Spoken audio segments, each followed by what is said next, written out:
Le parti d'Emmanuel Macron, dont vous êtes, voulait faire de la politique autrement. Le voilà rattrapé par des dissidences, par des affaires, Belloubet et Ferrand entre autres.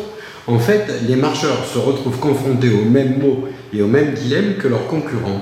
En quoi, en politique, La République En Marche est-il un parti différent ? Après, un homme reste un homme, une femme reste une femme, et des dérives, il y en a. Bon, là, je ne vais pas parler de ces deux cas que vous citez. Il y a une affaire qui est devant la justice, donc laissons faire la justice. Bon, la deuxième vient de sortir, donc attendons également. Je crois qu'il faut distinguer deux choses. Il y a vraiment des comportements malhonnêtes. Il y a eu dans le passé des comportements malhonnêtes, des comportements avec des deniers publics qui ne sont pas acceptables. Et ça, c'est une chose, il faut sanctionner. Mais il y a aussi les dérives actuelles qui sont, il faut trouver ce qui ne va pas. On l'a vu avec, si je peux me permettre le terme, l'affaire François de Rugy. Au final, il en reste quoi ? Il en reste rien. Et on a détruit un homme en 3 jours.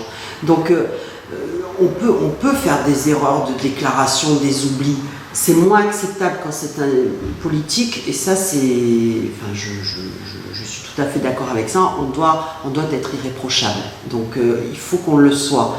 Je pense que dans notre majorité, quand même, qui est large, ça va. Il n'y a pas eu non plus beaucoup de débordements. Par contre, c'est vrai que ça fait très vite la une. Donc j'espère qu'on a encore cette image de ne pas être des politiques avant tout.